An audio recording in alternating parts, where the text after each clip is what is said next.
नमस्कार। कार्यक्रम सीधा कुरा जनतासँग हेर्नको निमित्त न्यूज 24 टेलिभिजन हेरेर बसिरहनुभएका सम्पूर्ण दर्शक महानुभावहरूलाई स्वागत छ। म वीरेन्द्र जैरू।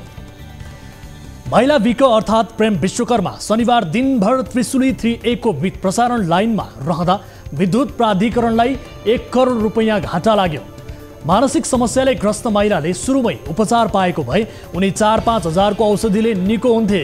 महिलाले समयमा उपचार नपाउँदा उनको परिवार र स्वयं उनको जीवनमा के बितिरहेको छ त्यो छाडौं, पुरै देशलाई उनले 8 घण्टामा 1 करोड घाटा लगाइदिए। मुटु भएका मान्छेलाई मुटु रोग लाग्न सक्छ भने मन भएका मान्छेलाई मनको रोग पनि लाग्न सक्छ। रोग लागेपछि उपचार पाउनु प्रत्येक नागरिकको अधिकार हो। तर देशमा धेरै महिलाहरू छन् जसले बिरामी हुँदा उपचार नै पाउँदैनन्। कोही दाम्लोमा बाँधिन्छन्, कोही खोरमा थुनिन्छन्। देखिने शरीरको रोगको उपचार त सबैले गराउँछन्, तर मनको रोग धेरैले लुकाउँछन्। देखिएका समस्यामै आँखा चिम्लिने राज्यले मान्छेको मनभित्रको ज्वालामुखी के देखोस्? प्रतिभाशाली कलाकार, साहित्यकार, विज्ञहरू समेत डिप्रेसनको शिकार भएका छन्।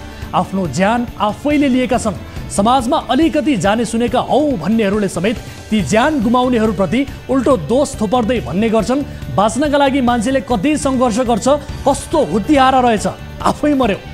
नेपालमा वर्षमा 7,000 भन्दा बढी मान्छेले आफ्नो ज्यान आफैले लिन्छन् र अधिकांशले घटनाको मुख्य कारण डिप्रेसन भएको सार्वजनिक पनि हुने गरेको छ। अर्थात् डिप्रेसन नामक मनोरोग हुने गर्छ उनीहरूको मृत्युको कारण।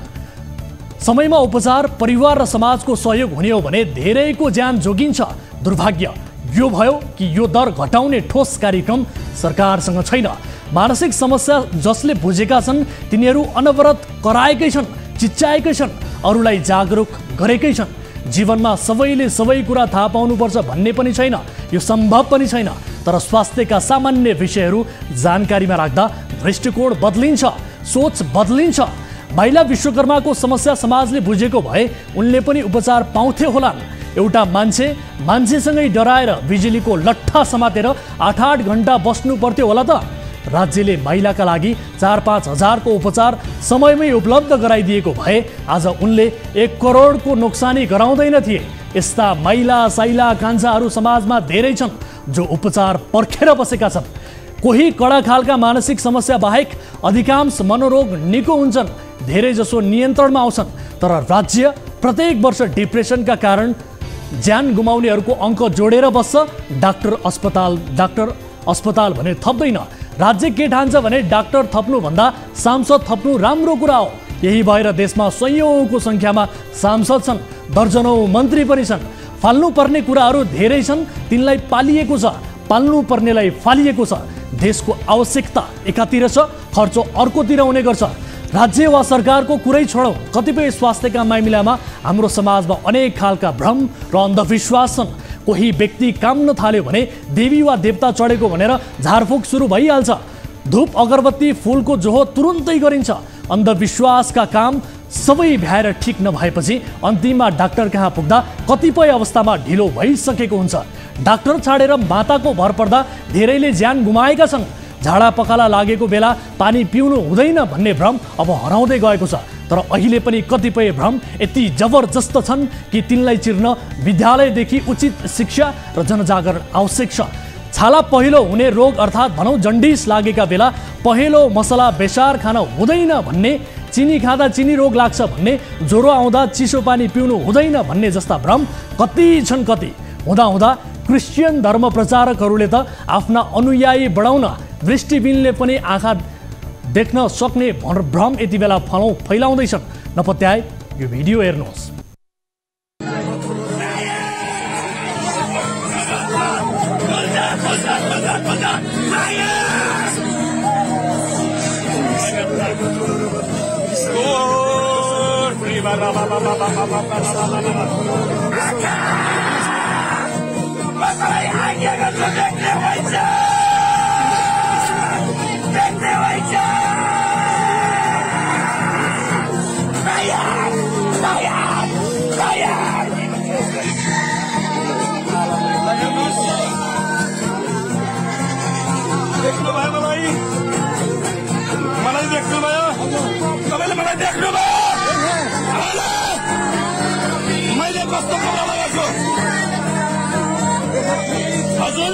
सुन्नु एकछिन कति वर्ष भयो तपाईँले नदेखेको?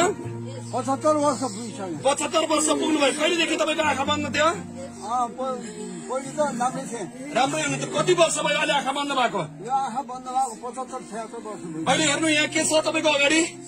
हात छ।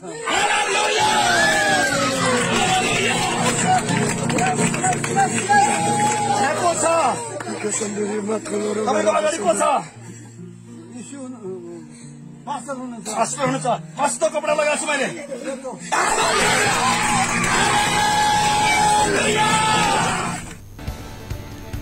दर्शकहरू, हालालुल्ला हालालुल्ला भन्ने यो व्यक्तिलाई पास्टर भन्दा पनि बास्टर्ड भन्न मन लाग्छ। यो पास्टरको हरकत देखेर डाक्टर सन्दुक रोहितलाई कति रिस उठ्दो हो, कति हाँस उठ्दो हो। करोडौँ अर्बौँ खर्चेर देशमा अस्पताल खोलिएको छ, डाक्टर पालिएको छ, तर वर्षौँदेखि आँखा नदेख्नेलाई यसुले ठाउँको ठाउँ आँखा देख्ने बनाइदिएछन्। हामीलाई कुनै धर्मप्रति आपत्ति छैन, तर यस्तो हदको क्रियाकलाप गर्नेहरू अपराधी हुन्, एक प्रकारका मानसिक रोगी पनि हुन्। यसुसँग हाम्रो आग्रह, प्रभु पास्टर भनिने यी बास्टर्डलाई पहिले निको पारिबक्सियोस्। आउनु सुरु गरौँ जनताको चासो गुनासो र प्रश्न सहितको विशेष कार्यक्रम सीधा कुरा जनतासँग।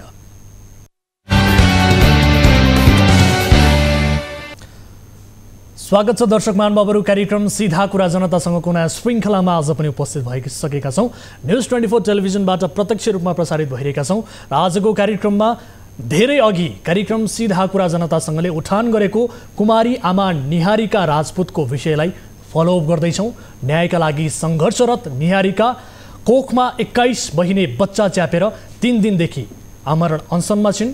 कानुनी राज्यमा पनि न्यायको भिख मागिरहेकी निहारिकाले कति धेरै सङ्घर्ष गर्नु परेको छ, आजको कार्यक्रममा हामी यो प्रस्तुत गर्नेछौँ एक रिपोर्ट फलोअपका रूपमा। त्यस्तै गुरुकुल आश्रममा दलित विद्यार्थीमाथि भएको विभेदको प्रसङ्गबारे पनि हामीसँग फलोअप रिपोर्ट छ। हामीले रिपोर्ट प्रस्तुत गरेपछि के भयो त्यो फलोअपका रूपमा आज हामी देखाउँदैछौँ। र यस्तै काठमाडौँ महानगरपालिकाको दोस्रो कार्यपालिका बैठकमा उठेका विषय र मेयर बालेनको सक्रियताका विषयमा पनि आज एक फलोअप रिपोर्ट हामीसँग छ। र यस्तै रौतहटमा एक सामुदायिक विद्यालय छ जहाँ एउटै परिवारका व्यक्तिले विद्यालयमा रजगज गरिरहेका छन्। 15 वर्षदेखि निरन्तर यो विद्यालय एउटै परिवारले चलाएको खुलासा सहितको रिपोर्ट आजको कार्यक्रममा देखाउँदैछौँ। विशेष गरी गत कार्यक्रममा समय अभावले प्रस्तुत हुन नसकेको यो विषय आज हामी समेट्ने प्रयास गर्छौँ। र यसबाहेक तपाईँ दर्शक महानुभावहरूसँगको प्रत्यक्ष कुराकानीमा हामी जोडिनेछौँ। कुनै पनि समस्यामा पर्नु भएको छ, कुनै पनि आपद विपदमा पर्नु भएको छ भने तपाईले हामीलाई आफ्ना समस्याहरू, आफ्ना पीडाहरूबारे बताउनका लागि हाम्रो टोल फ्री नम्बर 1660 011 24 24, यसै गरी एनसेल नम्बर 98 015 7 24 24 20 अर्थात् भाइबर नम्बर 9884 011 037 मा कल गर्न सक्नुहुनेछ। तपाईँ हामीसँग भिडियो सम्पर्कमा जोडिएर पनि भाइबर मार्फत पनि आफ्ना जिज्ञासाहरू, आफ्ना समस्याहरूबारे बताउन सक्नुहुनेछ। तपाईँका हर समस्याको समाधान खोज्ने प्रयास कार्यक्रम मार्फत गर्नेछौँ, हाम्रो टिमले गर्नेछ। विशेष गरी 24 हेल्प डेस्क हामीले निरन्तर रूपमा सञ्चालन गरिरहेका छौँ। तपाईँका समस्याहरू त्यहाँ टिपोट गर्ने, ती विषयहरूलाई छनौट गरी कार्यक्रममा समावेश गर्ने विषयहरूलाई समावेश गर्ने र कतिपय विषयहरूमा सल्लाह सुझाव दिएर ती विषयको समाधान निकाल्ने प्रयास निरन्तर रूपमा हाम्रो टिमले गरिरहेको छ।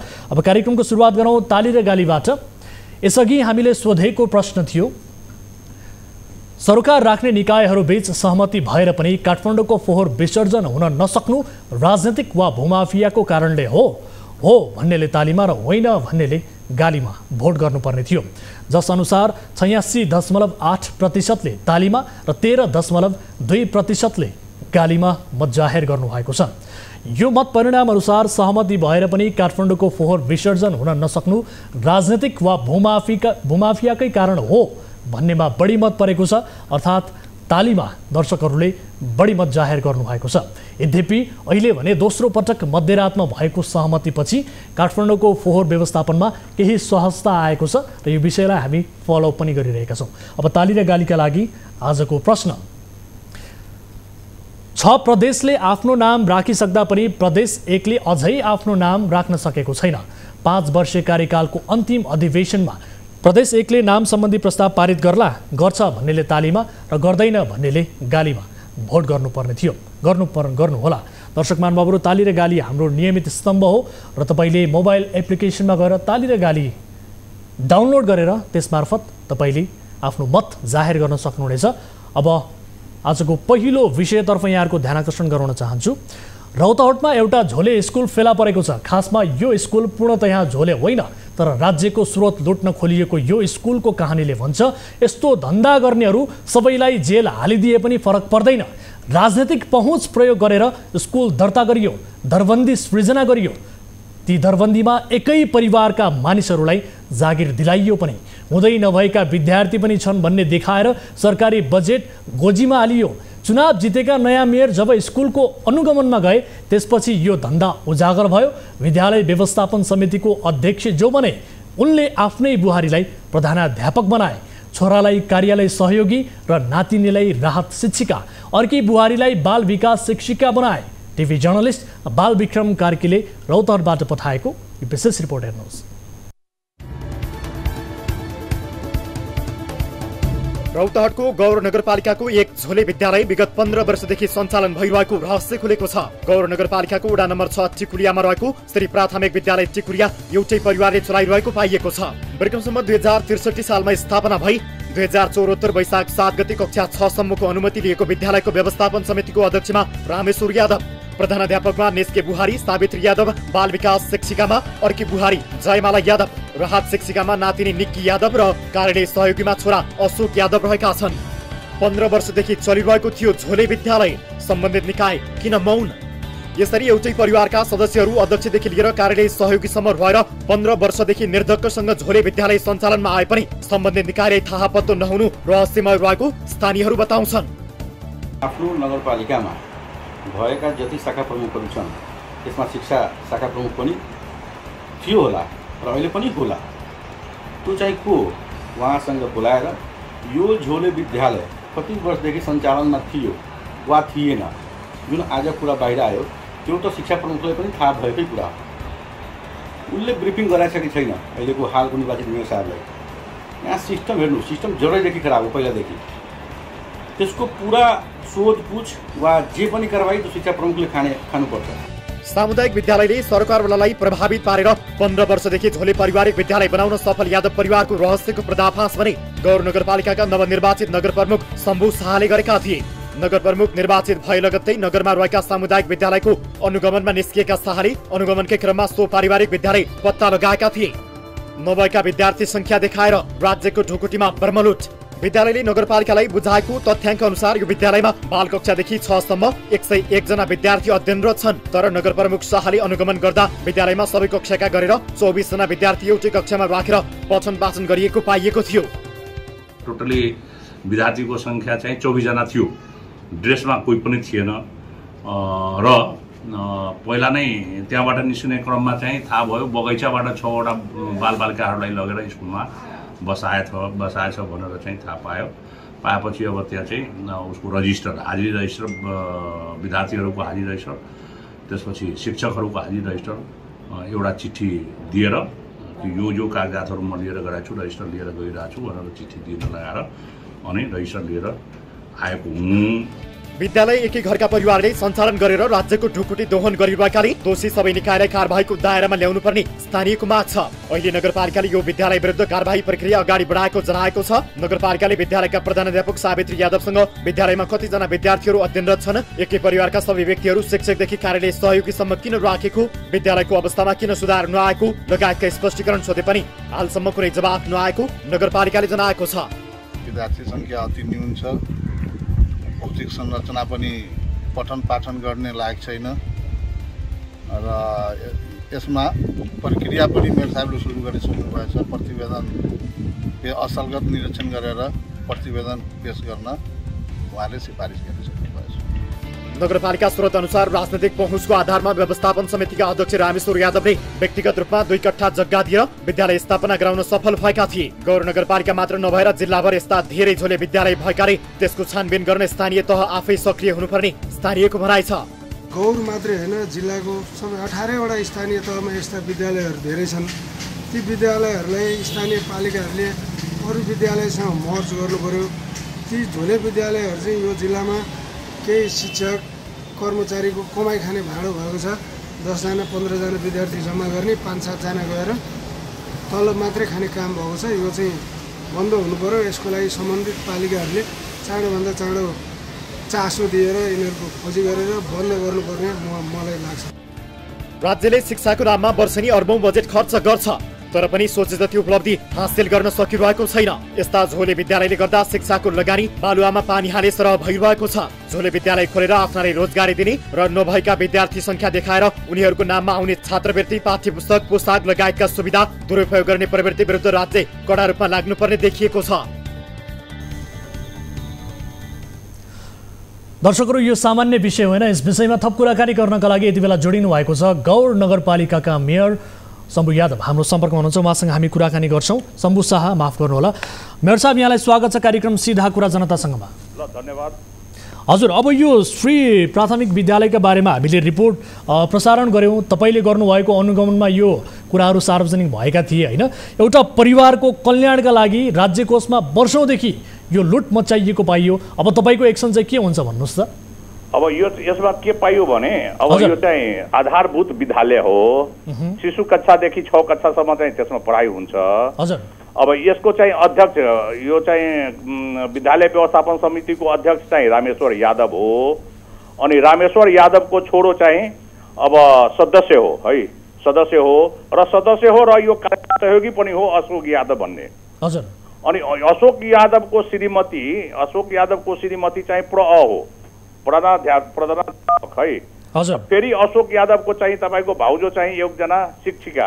हजुर। अनि एउटा भतिजी चाहिँ शिक्षिका भनेपछि 3 जना चाहिँ एकजना प्र, 2 जना शिक्षिका अनि 1 जना कार्यालय सहयोगी। यो एउटै फ्यामिलीको चाहिँ तपाईँको चाहिँ व्यवस्थापन समिति सदस्य पनि अध्यक्ष पनि एउटै फ्यामिलीको र त्यही फ्यामिलीको चाहिँ तपाईँको चाहिँ शिक्षकहरू र शिक्षिकाहरू चाहिँ देखियो। अब यसमा चाहिँ हामीले अहिलेसम्म के पाएको छु भने यो आर्थिक वर्षमा तपाईँको चाहिँ 10,42,000 रुपियाँ तपाईँको चाहिँ अहिलेसम्म तलबमा लगानी भइसकेका छ। हजुर। दिवा खर्चमा चाहिँ खजा खर्चमा चाहिँ 1,49,040 रुपियाँ लगानी भइसकेका छ। हजुर। त्यसपछि विद्यालय सञ्चालनमा 52,000 रुपियाँ खर्च भइसकेका छ। अब यसको चाहिँ हामीले चाहिँ स्पष्टीकरण माग गरेका थियौँ तर स्पष्टीकरणको जवाब अहिलेसम्म आइसकेका छैन। 7 दिनको चाहिँ मैले म्याद दिएका थिएँ अनि 7 दिनको म्याद दिँदाखेरि अहिलेसम्म चाहिँ आइसकेका छैन। अनि अब 6 कक्षासम्म पढाइ हुने यो विद्यालयमा 101 जना विद्यार्थी भनेर नगरपालिकालाई तथ्याङ्क बुझाइएछ तर हामी जाँदा पनि त्यहाँ 24 जना मात्रै विद्यार्थीहरू पढ्दा रहेछन्। 21 जना चाहिँ विद्यार्थी छ। हजुर। अनि 21 जनामा चाहिँ 21 जनाको चाहिँ हाजिरी बनेको रहेछ। जब म अनुगमनमा आइरहेको छु उलाई थाहा भएपछि बगैँचाबाट 6 जना विद्यार्थीहरूले बालबालिका ल्याएर बसाइदियो। हजुर। है भनेर चाहिँ त्यो 21 जनामा पनि कम नै थियो। अनि 18वटा चाहिँ हुनुपर्ने अनि 21वटाको चाहिँ हाजिरी भेटियो अनि केटा बालबालिका 24 जना भेटियो। हजुर। अवस्था त्यो थियो। भनेपछि यो त राज्य कोषमाथि त ब्रह्मलुट गरिएको रहेछ नि त। 15 वर्षदेखि यो चलेको ब्रह्मलुट गरेछ। त्यो पहिलादेखि नै त्यही हिसाबले चल्दै आइरहेछ। अनि एउटा कुरा के भन्न चाहन्छु भने यो चाहिँ यो कार्यालय सहयोगी अशोक यादव भन्ने जुन मान्छे छ यो मान्छे चाहिँ पहिलादेखि यो चाहिँ के भन्छ यो चाहिँ यो मिटर ब्याजी पनि काम गर्छ। यो मान्छे मिटर ब्याजीको यसको चाहिँ थुप्रै चाहिँ केस मुकदमाहरू पनि चलेको हो यो मान्छेको। अनि अहिले चाहिँ हामी के गरिरहेको छौँ भने अस्ति चाहिँ मुचुल्का गर्न पठाएको थिएँ। अब के भन्छ प्रसँग क्वेसन गर्दाखेरि प्रले जवाब नदिने कार्यालय सहयोगी अशोक यादवले नै सबै कुरोको जवाब दिने। अब त्यो चाहिँ मैले चाहिँ पठाएको थिएँ एउटा शिक्षक प्रलाई पठाएको थिएँ त्यहाँ कुरो बुझ्नको लागि। अब ठ्याक्कै के हुन्छ भन्नुहोस् त तपाईहरुले स्पष्टीकरण पनि। शुक्रबार जाँदाखेरि जम्मा कुल चाहिँ 8 जना विद्यार्थीहरू पढाइ गरिरहेको थियो। अब यसलाई चाहिँ हामीले के विचार गरिरहेको छौँ भने त्यहाँबाट 500 मिटर दूरीमा चाहिँ एउटा चाहिँ स्कुल रहेछ टिकुलिया मावि भन्ने, त्यसमा हामी मर्ज गर्छौँ। 2 जना यसमा चाहिँ करारको शिक्षिका हो अनि 2 जनालाई चाहिँ नगरपालिकाबाट बाहिर गर्छौँ। त्यसपछि 2 जना चाहिँ तपाईँको चाहिँ राहतको हो। अब राहतको यसलाई चाहिँ अन्तै 2 जनालाई अन्तै चाहिँ सरुवा गर्छौँ। अब अहिलेसम्म राज्यले गरेको लगानी जुन ढङ्गबाट छ यो त तपाईँको झुटो गरेर त्यहाँबाट असुलिएको रहेछ नि त, राज्यबाट कोषबाट असुलिएको रहेछ। यो असुली गर्न सक्नु, असुल उपर गराउन सक्नुहुन्छ तपाईँ? अब यसको चाहिँ अब म पनि अब नयाँ पढेँ अब यसको विषयमा चाहिँ कुरा बुझ्दाखेरि अब हामीले गर्नुपर्ने त्यतिकै हो। अब यसको चाहिँ के भन्छ उसमा पनि मुद्दा हामीले जुन दिन रेड गरेका थियौँ त्यही दिन चाहिँ 3 बजे चाहिँ अख्तियार दुरुपयोगको चिठी पनि आएको थियो।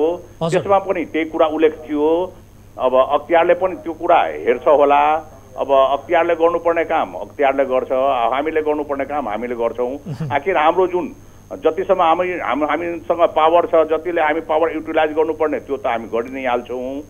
अब असुल उपर गर्ने सम्बन्धमा चाहिँ अब कानुनी सल्लाह लिन्छु। त्यो चाहिँ रहेछ भने त्यस्तो रहेछ भने त्यो असुल्ने तर्फ। अब मेयर साहब स्कुलमा सरकारले गरेको खर्च, विद्यार्थीले पाएको शिक्षाको गुणस्तर के कस्तो रहेछ यसबारे अलिकति सेयर गरिदिनुहोस्। तपाईले के बताउनु? त्यो मैले चाहिँ 3 कक्षाको विद्यार्थीसँग चाहिँ चछ भने लेख्नलाई लेख्न सकेन।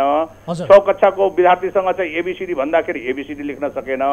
तपाईको अवस्था के थियो भने शिशु कक्षादेखि लिएर 6 कक्षासम्म एउटै कोठामा चाहिँ थुनेर पढाइरहेको थियो। हजुर। अनि त्यहाँ चाहिँ अब त्यो कार्यालय सोगी मात्र थियो। जब म त्यहाँ पुगेँ त्यसपछि चाहिँ प्रवाहलाई खोज्दाखेरि अनि प्रवाहलाई बोलाएको थियो। हजुर। अब सरकारी बजेट खानका लागि मात्र स्कुल चलाउनेहरू विरुद्ध चाहिँ भ्रष्टाचारको मुद्दा अभियोगमा चाहिँ कारबाही गर्न मिल्छ कि मिल्दैन? त्यो अधिकार तपाईहरुलाई छ कि छैन स्थानीय सरकारलाई? त्यो चाहिँ छैन हामीसँग अहिले। त्यो अधिकार छैन? छैन। त्यसो भए के गर्नुहुन्छ त? अब ठ्याक्कै भनिदिनुहोस् त तपाईले। अब यो स्पष्टीकरण नआइसके पछाडि म्याच सकिएपछि ठ्याक्कै के भन्नुहुन्छ? तपाईले आफ्नो पहल गर्ने तरिका के हुन्छ? अख्तियारलाई त लेखेर पठाउन सकिन्छ होला नि सर? हो, अख्तियारलाई लेखेर पठाइदिन्छु। दुईजनाको त यहीँबाट चाहिँ अब त्यो करारको यहीँ चाहिँ रद्द गर्न सकिन्छ। अब 2 जना राहतको जुन छ त्यसको लागि हामी पत्र चाहिँ अख्तियारलाई जानकारी गराइदिन्छौँ। हस्, समय र जानकारीका लागि धन्यवाद। यो विषयलाई गम्भीरताका साथ हामी फलोअप गर्नेछौँ। यसरी राज्य कोषमाथि ब्रह्मलुट गर्नका लागि मात्रै एउटा शिक्षाको नाममा गरिएको जुन धन्दा छ यसको अन्त्य हुनुपर्छ। ल, धन्यवाद। अब तपाईको चाहिँ यहाँ हामीलाई यत्रो समय दिनु यसको लागि धेरै धेरै धन्यवाद। अझ कुनै चाहिँ केही कुरा बुझ्नुपर्छ भने त्यसको लागि 24 आवर म तयारी भएर बस्नेछु। हस् ल त। हस्, यस विद्यालय विरुद्ध तपाईले एक्सन लिएको भन्ने किसिमको फलोअप रिपोर्ट हामीले बजाउन पाऊँ। समय र जानकारीका लागि धन्यवाद मेयर साहब। अर्को पनि एउटा छ। हजुर।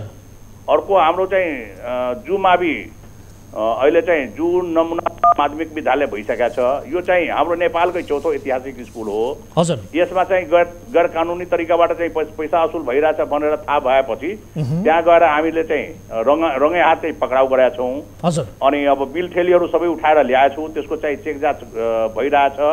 अनि त्यसको चाहिँ अब के कस्तो पैसा असुल गरेको हो त्यो ठेलीबाट रजिस्टरबाट चाहिँ सबै चाहिँ अडिट म गराइरहेको छु। अब त्यसमा के निस्किन्छ यो पनि चाहिँ एउटा कुरो आएछ।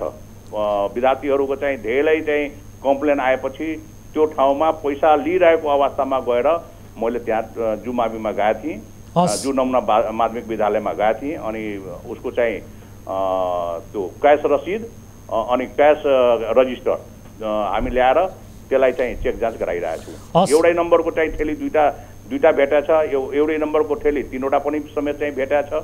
अब त्यसलाई अब कसरी गर्नुपर्छ त्यसको लागि पनि अब सल्लाह विचार गर्नुपर्छ। हस्, यी विषयलाई पनि हामी फलोअप गरौँला। तपाईँको सक्रियता बढोस् र यस्ता धन्दा चलाउनेहरू उप तपाईँले आफ्नो डन्डा चलाउनु होला, हामी यही चाहन्छौँ। समय र जानकारीका लागि फेरि पनि धन्यवाद दिन चाहन्छु। दर्शक महानुभावहरू, यस विषयमा हामीले थप कुराकानी गर्नका लागि स्वयं श्री प्राथमिक विद्यालय टिकुलियाका प्रधानाध्यापक जो हुनुहुन्छ सावित्रा यादव, उहाँलाई पनि सम्पर्क गर्ने प्रयास गरेका हौँ। यस्तै विद्यालय व्यवस्थापन समितिका अध्यक्षलाई पनि टेलिफोन सम्पर्कमा ल्याएर यसको वास्तविकता उहाँहरूबाटै जान्ने प्रयास गरेका हौँ। तर उहाँहरू कसैले पनि फोन उठाउनु भएको छैन। निरन्तर हामीले फोन गरिरहेका छौँ तर फोन उठाउनु भएको छैन। खैर, स्थानीय सरकारको यस विषयमा गम्भीर रूपमा ध्यानाकर्षण भएको छ। 15 वर्षदेखि निरन्तर रूपमा यसरी राज्य कोषमाथि गरिएको ब्रह्मलुट अन्त्य हुनुपर्छ र यसको असुल उपर पनि हुनुपर्छ। यो विषयलाई फलोअप गर्नेछौँ भन्दै अर्को विषयतर्फ यहाँहरूको ध्यानाकर्षण गराउन चाहन्छु। कुमारी आमा निहारिका राजपूत न्यायका लागि अनसनमा छिन्। धेरै अघि उनी काखको बच्चा च्यापेर कार्यक्रम सीधा कुरा जनतासँगमा न्याय खोज्दै हाम्रै कार्यालय आइपुगेकी थिइन्। त्यो बेलादेखि हामीले उनको विषय उठाइरहेका छौँ। तर निहारिकाले जसलाई जन्म दिएकी छिन् त्यो बालकको बाबु कानुनतः अहिले पनि कोही छैन। बाबु बिना नै निहारिकाले पुत्रलाई जन्म दिइन् भन्ने पनि विश्वास गर्न सकिँदैन। निहारिकाले भनिरहेकी छिन् यो बच्चाको बाबु शिवराज श्रेष्ठ हो, तर अदालत DNA परीक्षणका लागि आदेश दिइरहेको छैन। न्यायका लागि निहारिका धेरै महिला अधिकार कर्मीसम्म पुगिन् तर उनलाई सहयोग गर्ने कोही पनि भएन। अहिले त उनलाई लाग्छ महिला अधिकारका नाममा यहाँ धन्दा वा व्यवसाय गर्नेहरू मात्रै छन्। समस्यामा पर्दा एक्लै सङ्घर्ष गर्नु पर्दो रहेछ। निहारिकाको पेटमा बच्चा हुँदादेखि अहिले माइतीघर बसन्तपुर अनसनसम्मको वृत्तान्त हेरौँ अबको यो रिपोर्टमा।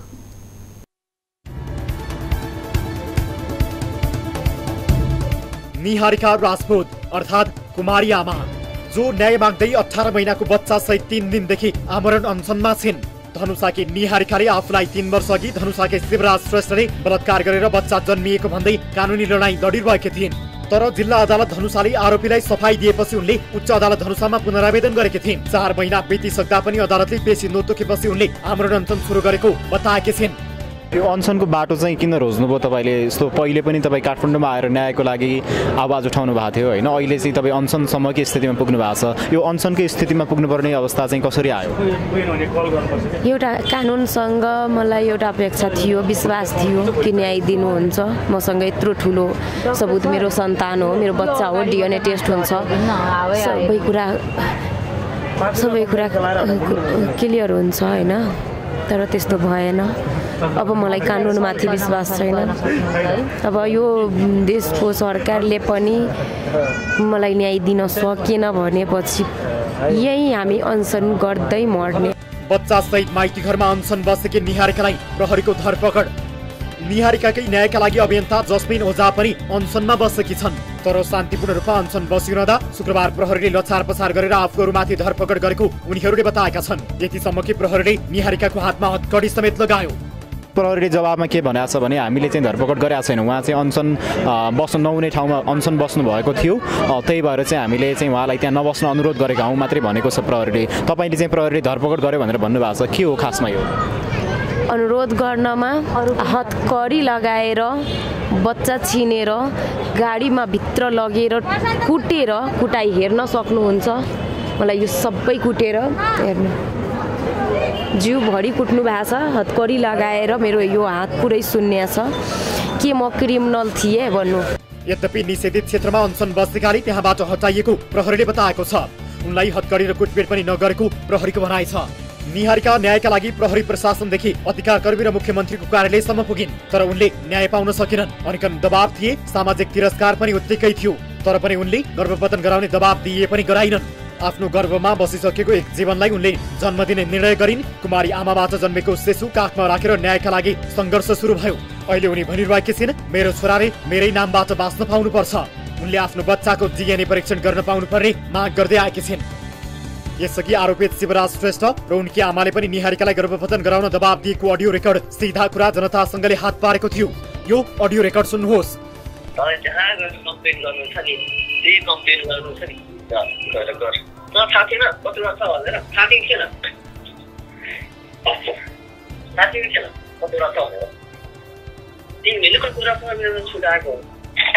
मसँग त अरू पनि चेक गर्नु म खास खेती हुँदा हुँदा पनि खास जमिन 4-5वटा छँदैछ भने चाहिँ पछि उहाँ त अहिले पनि अझै छ।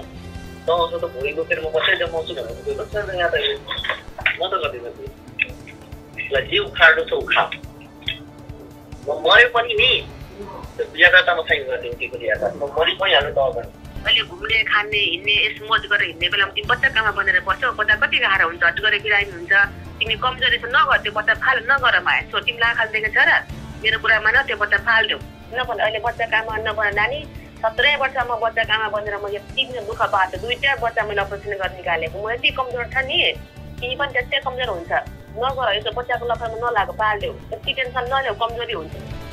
निहारिकाका अनुसार आफू 17 वर्षको नाबालिग हुँदा शिवराज श्रेष्ठले नशालु पदार्थ खुवाएर बलात्कार गरे। त्यसपछि उनको कोखमा गर्भ पनि रह्यो। बच्चा अहिले 21 महिनाको भइसकेको छ। त्यही बच्चा बोकेर उनी कहिले अदालत त कहिले सडकमै न्यायको भिख मागिरहेकी छिन्। 3 दिनदेखि पानी समेत नखाएर अनसनमा बसिरहेकी निहारिकाको दिन प्रतिदिन स्वास्थ्य अवस्था बिग्रिँदै गएको उपचारमा संलग्न डाक्टरहरूले बताएका छन्। उहाँसम्म हिजोसम्म उहाँको कन्डिसन चाहिँ ठिकै थियो। आज चाहिँ उहाँको चाहिँ शरीरमा जुन चिनीको मात्रा हुन्छ ब्लड सुगर जुन हुन्छ त्यो अलिक ड्रप भएको रहेछ। त्यसले गर्दाखेरि हामीले चाहिँ उहाँलाई डेक्स्ट्रोज र नर्मल सलाइन चाहिँ मिक्स गरेर दिनलाई। दर्शक महानुभावहरू यस विषयमा थप कुराकानी गर्नका लागि जोडिनु भएको छ महिला अधिकार कर्मी तथा वरिष्ठ अधिवक्ता मीरा ढुङ्गाना। मीरा म्याम, यहाँलाई स्वागत छ कार्यक्रम सीधा कुरा जनतासँगमा। हजुर हजुर धन्यवाद। अब निहारिका राजपूत उहाँको विषयमा तपाईँलाई पनि जानकारी छ। यति बेला 21 महिने बच्चा बोकेर न्यायका लागि चाहिँ 3 दिनदेखि आमरण अनसनमा बसिरहेकी छिन्। यो विषयलाई तपाईँ लगायत महिला अधिकार कर्मीहरूले कसरी लिनुभएको छ छोटोमा बताउनु होला, त्यसपछि केही प्रश्नहरू छन् म्याम। उहाँले अब आमरण अनसन त्यसरी बसेको जुनुन उहाँमा जुन मैले न्याय पाउनुपर्छ भनेर जुन खालको भइराखेको छ नि, जिल्ला गरिराख्नु भएको छ नि, जिल्ला अदालतले गरेको डिसिजन चाहिँ नि ठिक थिएन भन्ने कुराहरू पनि त्यहाँबाट प्रमाणित हुन्छ कि। किनभने उहाँले चाहिँ नि त्यस्तो गरी मान्छे चाहिँ नि अगाडि आउँदैन, मलाई न्याय चाहियो भनेर, न्याय नभएन भनेर त्यस्तो गरी लड्ने भनेको साँच्चीकै उहाँमाथि चाहिँ नि अन्याय भएको रहेछ भन्ने कुरो चाहिँ देखिन्छ। हजुर, अब मीरा म्याम जस्तो एउटा बलात्कार गरेको भनेर उनले बलात्कारीको नामै समेत लिएकै छन्, किटानी गरिरहेकै छन् र निरन्तर रूपमा आफूले त्यो बच्चालाई हुर्काइरहेको अवस्था पनि छ। त्यो बच्चाको डिएनए परीक्षण हुनुपर्छ भन्ने माग गरिरहेको अवस्था छ, तर अदालतले त्यो डिएनए परीक्षणका लागि आदेश दिँदैन। यतिसम्म पनि यो कानुनी राज्यमा बसेर यो कानुन यतिसम्म निर्मम हुन सक्छ। अब यसको हल चाहिँ के त, तपाईँहरूले के सोच्नु भएको छ, कसरी यो विषयको समाधान निस्किन्छ त म्याम? होइन, समाधान त अब उच्च अदालतमा पुनरावेदन गर्नुभएको छ होइन, उहाँले पनि गर्नुभएको छ, सरकारबाट पनि पुनरावेदन गएको अवस्था छ। अनि उच्च अदालतले त्यो कुराहरूलाई चाहिँ नि हेर्छ कि, हेरेर कतिपय त्यो न्याय नपरेको अवस्थामा त्यो डिएनए गर्नुपर्ने आवश्यकता छ भन्ने कुरा देख्यो भने मुद्दा फर्काएर जिल्ला अदालतमै पठाइदिन सक्छ कि। हजुर, तर अब उनलाई सहयोग गर्ने महिला अधिकार कर्मीहरू पनि भएनन्। महिला अधिकार कर्मीहरूले पनि यो धन्दा मात्रै चलाइरहेका छन्, नाटक मात्रै गर्छन् भन्नेसम्मको मनसाय यति बेला ती निहारिकामाथि त्यो किसिमको मनस्थिति बनिसक्यो म्याम। यो अवस्थामा अब तपाईँहरूले कसरी सहयोग गर्नुहुन्छ? तपाईँले त अझ बढी क्लोजली यो केसलाई हेर्नु भएको छ होइन। यसअघिको कार्यक्रममा पनि हामीले तपाईँसँगै कुराकानी गरेका थियौँ, त्यसपछिको डेभलपमेन्टलाई हेर्ने हो भने तपाईँहरूले जोडिदिएपछि हेरेको हो होइन। हजुर, तपाईँहरूले जोड दिइसकेपछि मैले हेर्दाखेरि अब पुनरावेदन गर्नलाई के कुराहरू चाहिँ नि नछुटाइकन पुनरावेदन गर्नुपर्छ भन्ने कुराहरूदेखि त्यो सरसल्लाहदेखि लिएर त्यो कुरा पनि लेखेर पठाएँ, मैले पठाइदिएँ। अनि साथसाथै अहिले चाहिँ नि नाता कायम, त्यो बच्चाको त्यो व्यक्तिसँगको नाता कायम मुद्दा हाल्नु पर्यो भनेर भनिराख्नु भएको थियो उहाँले। अब उहाँ सार्वजनिकै हुनुभएको छ, त्यही पनि मलाई एउटा अप्ठ्यारो चाहिँ नि गोपनीय कसरी राख्ने नाता कायम मुद्दामा भन्ने कुरा चाहिँ नि त्यो लागि राखेको थियो। लेखेर त मैले सकाउन लागिसकेको थिएँ, त्यही पनि त्यो गोपनीयतामा मलाई सङ्कट भएको कि। हजुर, गोपनीयताको कुरा कसरी राख्ने होला भनेर सङ्कट भएको, त्यही सोचाइमा अलमल भइराखेको हो। हजुर, ठिक छ। अब अन्तिममा जस्तो डिएनए परीक्षणका लागि जुन माग गरिरहेका छन्, स्ट्रङली उनले आफ्नो माग राखिरहेका छन्, यो माग यो देशको कानुनले भनौँ न पुनरावेदनले पनि यो आदेश दिने सम्भावना छ, के लाग्छ? डिएनए त्यो होइन, साथमा बच्चा छ, बच्चाको डिएनए गरिपाउँ भनेर भन्दाखेरि त डिएनए त गर्नुपर्छ। हजुर, माग भएपछि त्यो त गर्नुपर्छ, गर्ने गरेको थियो कोर्टले। अब धनुषा जिल्ला अदालतले नै किन गरेन भन्ने कुरा चाहिँ नि आफ्नो ठाउँको कुरा। हस्, अब यो केसमा तपाईँ थप के सल्लाह दिन चाहनुहुन्छ निहारिकालाई? तपाईँहरू एउटा भनौँ न एक हिसाबले अधिवक्ता पनि हुनुहुन्छ, महिला अधिकार कर्मी पनि हुनुहुन्छ, यस्ता पीडितहरूको पक्षकै लागि तपाईँहरूले बोल्ने हो, तपाईँहरूको धर्म कर्तव्य पनि त्यही हो।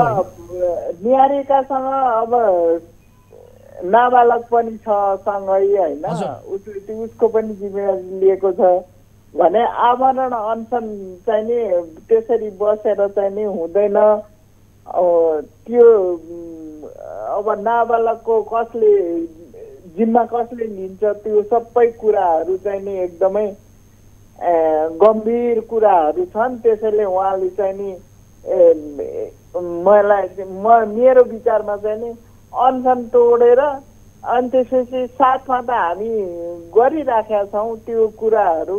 अब अरू साथीहरूले पनि गरिरहेछन्। हिजो मानव अधिकार आयोगबाट पनि जानुभएको थियो जस्तो लाग्छ मलाई।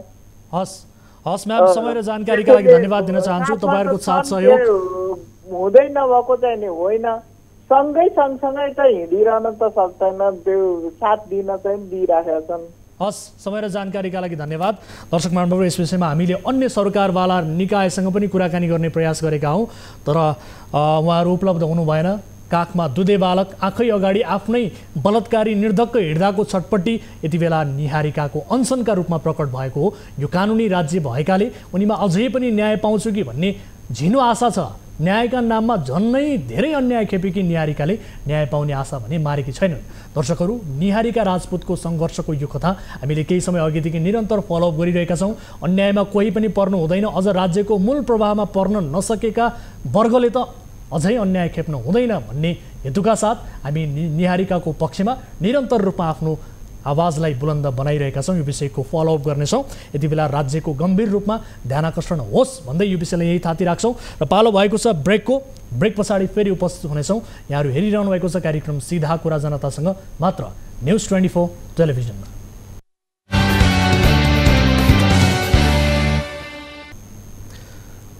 ब्रेकपछि स्वागत छ दर्शकहरू कार्यक्रम सीधा कुरा जनतासँगमा। अब अर्को विषय, बर्दियाबाट गुरुकुलमा संस्कृत पढ्न आएका 2 बालकको जात थाहा भएपछि ती बालकहरूले भर्ना नै पाएनन्। अभिभावक भन्छन् दलित भन्ने थाहा भएपछि भर्ना गरिएन, तर गुरुकुलमा दलित छात्रले पनि अध्ययन गरिरहेका छन्। दलितको मामिला आएपछि यो घटनाले राष्ट्रिय चर्चा पायो। दलित आयोगका पदाधिकारीदेखि हिन्दू धर्मको ठेकेदार हौ भन्नेहरूले समेत बसेर छलफल गरे। सबैले आफ्नो स्वार्थका कुरा छलफलमा राखे। कसैलाई धर्मको सहारामा धन्दा गर्नु थियो, कसैलाई जातको सहारामा व्यवसाय गर्नु थियो। 2 दलित बालकहरूको न्यू झिकेर सबैले आफ्नो धन्दा गरे, तर बालकहरूको शिक्षाको सुनिश्चितता भएन। यो सन्दर्भ ललितपुरको शङ्खमूल स्थित जगतगुरु गुरुकुलको हो। कार्यक्रम सीधा कुरा जनतासँगको अघिल्लो एपिसोडमा प्रसारण गरेको यो विषय फलोअप गर्दैछौँ। बालकहरूको शिक्षाका लागि भनेर आयोजना गरिएको छलफलमा जे नाटक र आडम्बर देखाइयो त्यो देखाउँदैछौँ अबको यो रिपोर्टमा।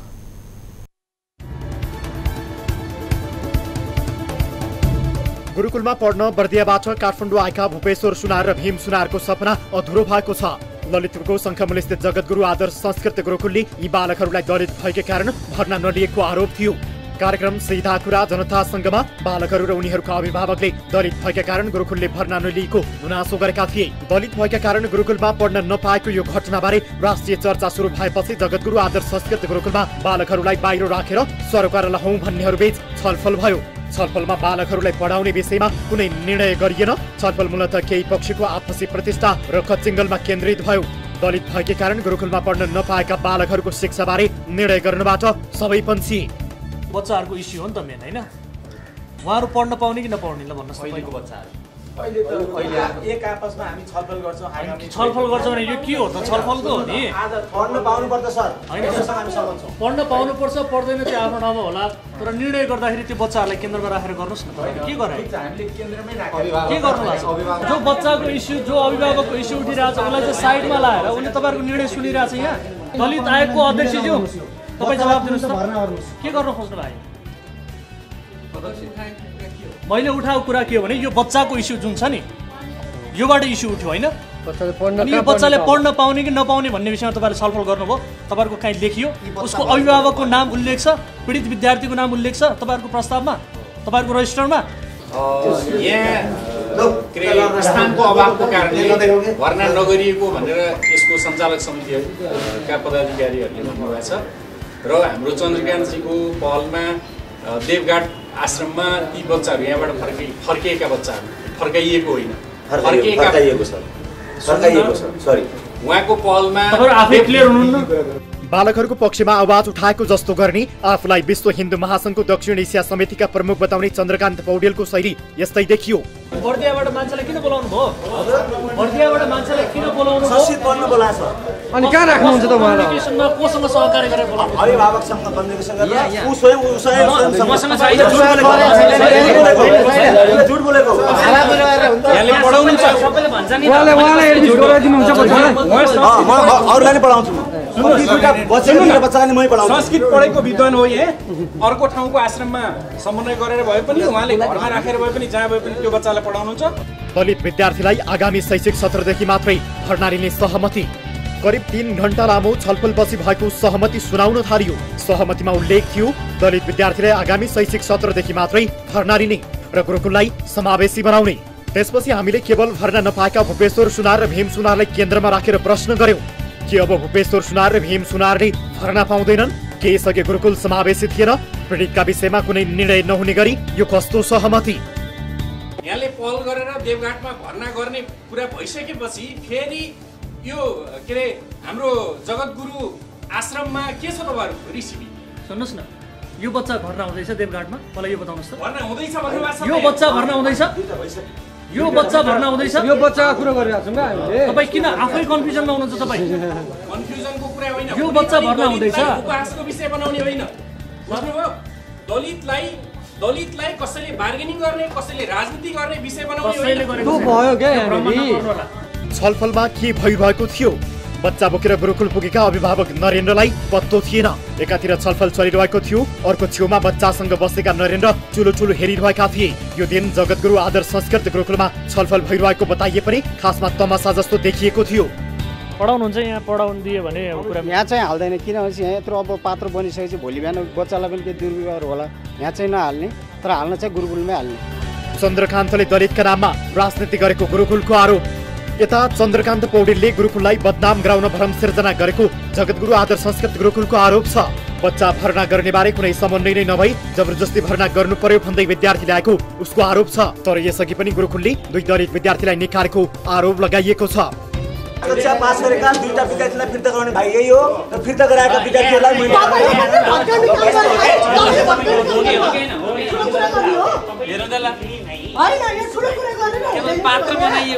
चन्द्रकान्तजीले तपाईँसँग सम्पर्क गरेर आश्रममा बच्चा ल्याएको, पीडित यो बच्चाहरूलाई बर्दियाबाट ल्याएको भन्ने कुरा छ, कतिको सत्यता? यो 100% गलत हो। यो हजुरहरूले पनि देखिरहनु भएको छ। अहिले मैले स्वयं उहाँ अभिभावकसँगै बुझिसकेँ, केवल मलाई पात्र बनाउनको लागि मात्रै यो काम गरिरहेको छ। म गलिसकेँ, म थाकिसकेँ भनिसक्नुभयो उहाँले।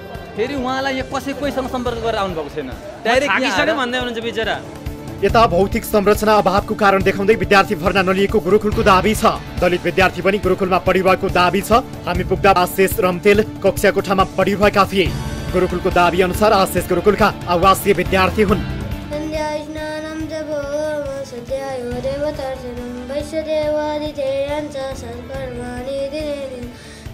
स्वधर्मे निधनं श्रेय पराधर्मो वयाभव ब्राह्मे मुहूर्ते बुद्धेत धर्मार्थौचानुचिन्तयेत्। बाबुको नाम के हो? मेरो नाम आशिष रम्तेल। आशिष रम्तेल।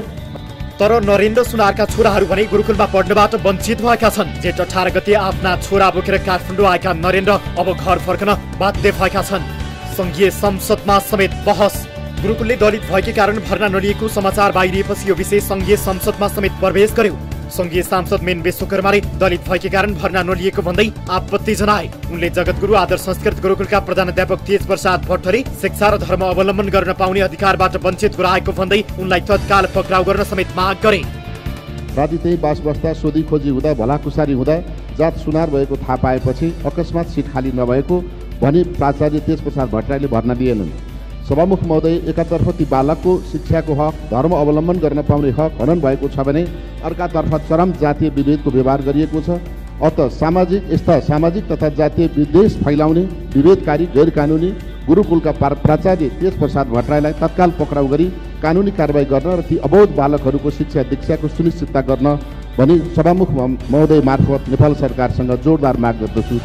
विश्व हिन्दू महासङ्घका चन्द्रकान्त पौडेलसँगको समन्वयमा बर्दियाका नरेन्द्र सुनारले आफ्ना छोराहरू गुरुकुलमा भर्ना गर्न काठमाडौँ ल्याएका थिए। भर्नाका लागि नरेन्द्रले आफ्ना छोराहरूको जेठ 21 गति कपाल मुण्डन लगायत सबै प्रक्रिया पूरा गरेका थिए। तर जगतगुरु आदर्श संस्कृत गुरुकुलले कोटा नभएको भन्दै भर्ना गर्न नसकिने भनेर जेठ 22 गति नै भीम र भूपेश्वरलाई गुरुकुलबाट निकालिदिएको थियो।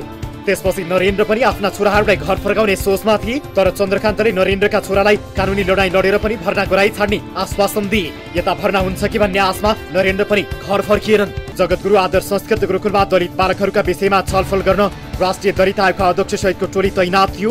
त्यो टोलीले छलफल पनि गर्यो। तर बालकहरूको शिक्षा दीक्षाका लागि अर्को वर्ष विचार गरिने आशयको वाक्य लेखेर छलफल चुङ्ग्याइयो। दर्शक महानुभावहरू, यो रिपोर्टमा यो विषयमा हामीले जे देख्यौँ त्यही यथार्थ रूपमा प्रस्तुत गरेका छौँ। अब अर्को विषयमा यहाँको ध्यान आकर्षण गराउन चाहन्छु। यसअघि धेरैले थाहा थिएन कि फोहोरमै पनि राजनीति हुन्छ भन्ने कुरा। राजनीति त्यसै पनि फोहोर, त्यसमाथि फोहोरमै अर्को राजनीति। त्यो कति दुर्गन्धित होला।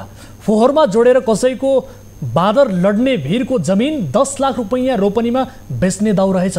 यसै पनि काठमाडौँको फोहोर उठाएर मुठ्ठीभर मान्छेले करोड होइन अर्ब अर्बको कारोबार गरिरहेका छन्। शहरी विकास मन्त्रीले नै यो कुराको खुलासा गर्दै भनिन् कि फोहोरको पैसा व्यक्तिले गोजीमा हालिरहेका छन्। फोहोरभित्रको यो खेलमा सुरुमै फसे काठमाडौँका मेयर बालेन शाह। हालका लागि फोहोरको किस्सा किनार लागेको त छ, तर सकिएको छैन। यता मेयर शाह सुन्धाराको धारामा फेरि पानी बगाउने योजनामा लागेका छन्। काठमाडौँको मौलिकता फर्काउने उनको योजना सुन्दा रमाइलो लाग्छ।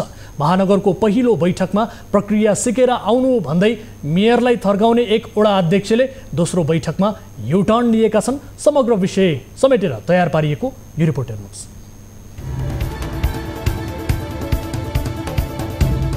काठमाडौँ महानगरका मेयर बालेन शाहले अब के गर्लान् भन्ने आम कौतूहलता छ। मेयर शाहले काठमाडौँको फोहोरको समस्या समाधान नभएसम्म खादा नलगाउने र अन्तर्वार्ता नदिने बताए ता उनको दौडधुप हेर्न लायक भयो। महानगरको पहिलो कार्यपालिका बैठकमै मेयर शाहलाई प्रक्रिया सिकेर आउनुस् मेयर शाह भन्दै थर्काएका वडा नम्बर 16 का अध्यक्ष मुकुन्द रिजाल र शाहबीचको सम्बन्धले अप्रत्याशित युटर्न त्यो बेला लियो जब शाह रिजालको घर पुगे। पहिलो बैठक सम्पन्न भएको 13 दिनपछि आइतबार बसेको दोस्रो बैठक शान्तिपूर्ण वातावरणमा सम्पन्न भयो। बैठकमा वडा अध्यक्ष रिजाल बालेनको रक्षक भएर उभिए। उनी भन्दै थिए सबै कुरा मेयरको टाउकोमा मात्रै राख्नु हुँदैन। हिजो मन्त्रालयका मन्त्रीजीहरू फिल्डमा आएर चाहिँ फोहोर व्यवस्थापन गर्नुहुन्थ्यो। अहिले के हाम्रो काठमाडौँलाई दोष मात्रै लगाउने? हामीले काठमाडौँले हामी महानगरपालिका फोहोर मात्रै व्यवस्थापन गर्न सक्छौँ भनेर हामीले बोलिसकेका छौँ नि। मेयर साहब प्रमुख उपप्रमुखज्यू दिनरात लागिरहनु भएको छ। शनिबार मात्रै वडा अध्यक्ष रिजालकै घरमा बालेन पुगेका थिए। घरमै भएको भेटको प्रभाव आइतबार सम्पन्न कार्यपालिका बैठकमा देखियो। काठमाडौँको फोहोरको समस्या महानगर मात्रैको नभएको तर पनि मेयर शाहले गरेको दौडधुप प्रशंसनीय भएको टिप्पणी रिजालले गरे। तर समग्र काठमाडौँ राख्दा अहिले हाम्रो प्रमुखज्यूलाई हामीसँग भन्दा नि धेरै अरूसँग अहिले चाहिँ स्टेक होल्डरहरूसँग बसेर वार्ता गर्नुपर्ने स्थिति छ। त्यो वार्ता गरेर ल्याइदिएपछि त्यो सम्पत्ति तपाईँ हाम्रो हो।